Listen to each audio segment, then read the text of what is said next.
Okay, so Rive dropped the new scroll in loud feature, and I thought I would cover a bunch of the gotchas I ran into as we wait for the smarter Rive guys to give us a better rundown of this.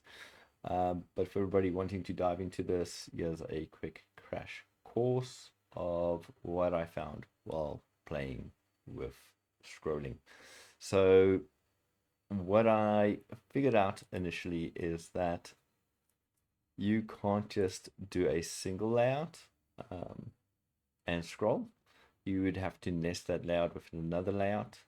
So the parent basically controls the scrolling, while the children of that parent control the content. And if you go to the parent, you can come to constraints and say scroll and say content. And then what would happen is you would get these options. So these options give you strength and direction and a whole bunch of other things, including snapping at the bottom here, which basically just snaps between the two pieces of content. And you got to be careful. If the content goes outside of the viewport where you're showing that, it will always shoot to like the middle of that content, so you won't see the other content without a difficult time trying to read that. So just make sure you plan your viewport size for your text size. Guess you could do fit.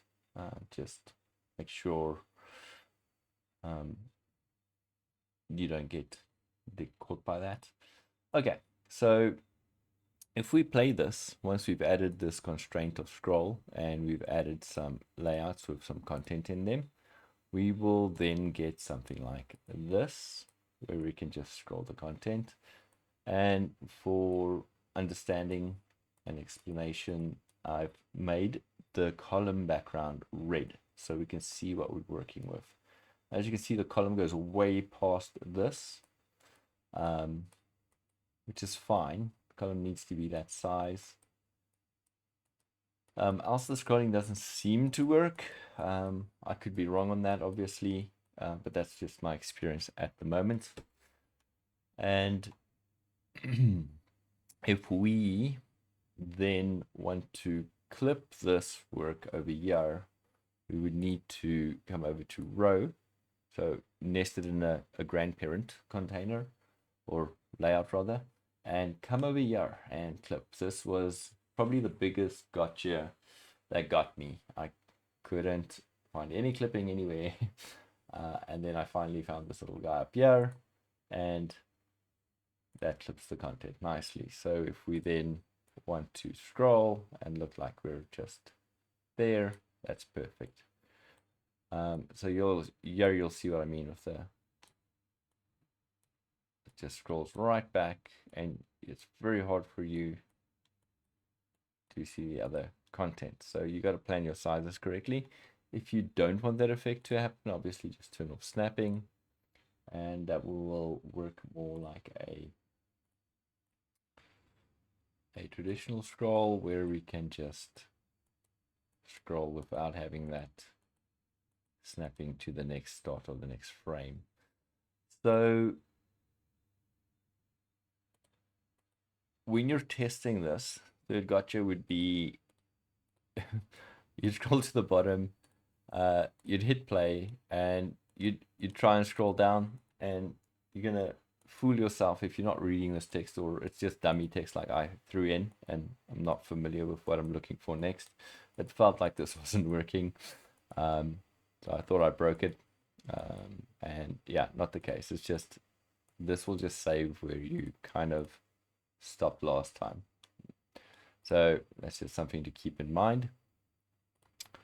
Okay, and then I've put some backing behind there, just so we could see the area we're scrolling.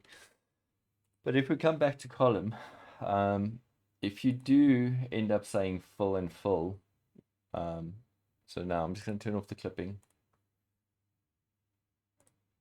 Yeah, okay, well, the clipping won't matter right now because the only size is this. So theoretically, in a perfect world, you wouldn't need grandparent container because the clipping would just happen on column.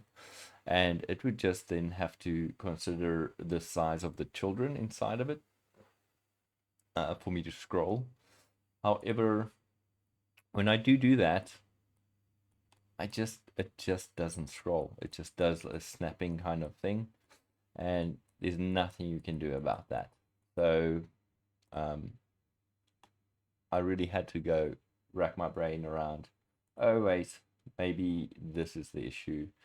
And as soon as that is fixed, you're back to scrolling. So that has to be the size of your content.